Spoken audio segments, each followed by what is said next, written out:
Aujourd'hui, j'aimerais partager avec toi une petite pépite. C'est mon sac à dos, le Peak Design Travel 45 litres.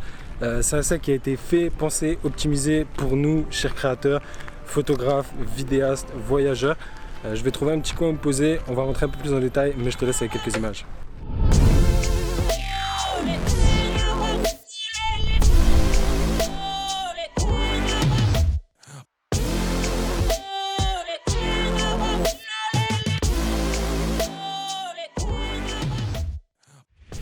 Ok, on va commencer par l'extérieur. Déjà, premier point à noter, très important pour moi, il est discret. Quand tu le regardes, ça fait pas sac photo, vidéo. Quand tu voyages dans certains pays, ça peut être intéressant de ne pas attirer l'œil sur toi. Du coup, ça c'est le premier point à noter que j'apprécie tout particulièrement. Tu vois, il est assez volumineux. On peut le rétracter ici grâce à deux petits boutons, ce qui est plutôt cool. Sachant que, je t'expliquerai un peu plus tard, mais tu as différentes dimensions de caméra cube à avoir à l'intérieur. J'ai le grand, et quand tu as le grand, tu ne peux pas le replier, tu ne peux pas le rétracter en fait. Du coup ça c'est à noter, mais je t'en parlerai un peu plus tard. Ici on retrouve une petite poche qui s'étire un peu pour mettre tout ce que tu dois avoir à portée de main, que ce soit des clés, passeports, etc. Sur le côté on retrouve deux poches pour des gourdes, des trépieds, un peu ce que tu veux. Deux poignées, une poignée sur chaque côté, une poignée en haut, une poignée dans le dos et une poignée en bas, ce qui permet vraiment de le prendre par là où tu veux. Ensuite on retrouve ici des petits crochets sur cette partie en dessous.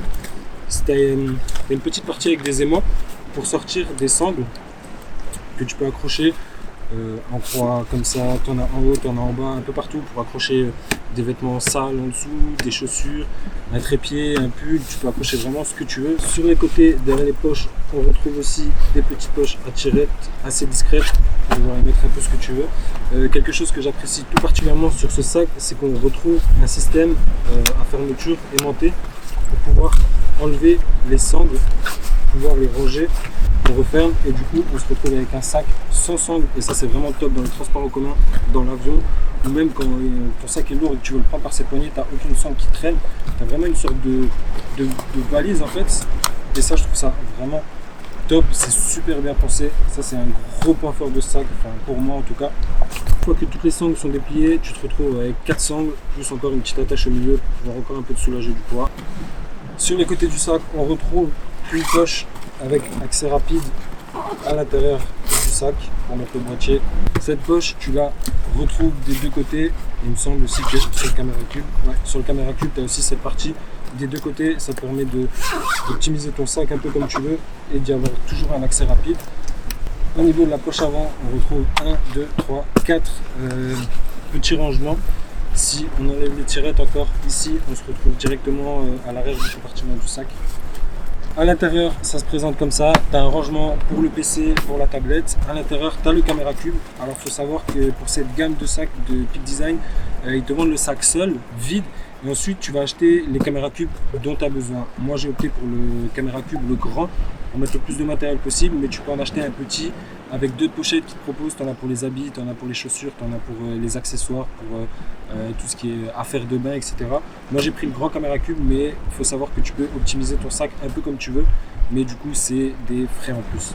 Dans le grand caméra cube, il faut savoir que tu peux rentrer énormément de matériel. Je suis parti 3 semaines au Vietnam. J'ai pu y mettre deux boîtiers, des objectifs, un Ronin S, un drone, toutes sortes d'accessoires. On peut vraiment le remplir énormément. Le sac est assez profond, comme tu peux le voir, et du coup ça permet de mettre du matériel sur 2 étages, donc ça c'est intéressant. Avec le sac, bien sûr, ils te fournissent toutes sortes d'organisateurs. Ça va te permettre d'optimiser aussi le rangement. Ils t'en mettent des petits, des grands.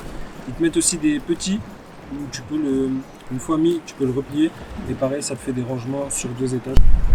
Quand tu reçois ton caméra cube, tu reçois aussi des petits crochets pour pouvoir fixer ton caméra cube à l'intérieur du sac pour qu'une fois que tu l'as mis, ça ne bouge absolument plus. Une chose dont j'ai oublié de te parler, autour de la poche avant, tu as une tirette pour pouvoir élargir un peu le sac. Ça te permet de gagner quelques litres, c'est toujours bon à prendre. Peak Design a vraiment utilisé des bons matériaux pour ce sac. On sent qu'il est solide. Je l'ai trimballé pendant 3 semaines au Vietnam. On était sur un chantier, il était vraiment dans le chantier, sur des briques cassées, dans de la terre, n'importe quoi. Le sac est vraiment solide. On voit que c'est la bonne qualité, mais la qualité a un certain coût. Le sac seul vide vaut dans les $350 et le caméra cube que j'ai Le grand coûte 100 $, ça fait à peu près 450 $.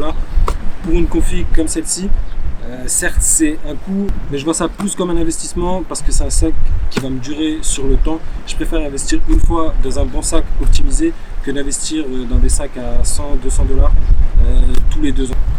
Voilà, j'ai pas trop préparé cette vidéo, j'espère ne rien avoir oublié, j'espère que tu as maintenant une vue plus globale de ce sac que je conseille, mais qui a un certain coût. Je peux comprendre que pas tout le monde a le budget pour investir dans un sac comme ça. Si la vidéo t'a plu, je t'invite à me suivre sur Instagram, à t'abonner à la chaîne. Je vais principalement parler de vidéos, d'entrepreneuriat et de voyage. Donc si c'est des choses qui t'intéressent, n'hésite pas à me suivre. Je te dis à la prochaine. Ciao.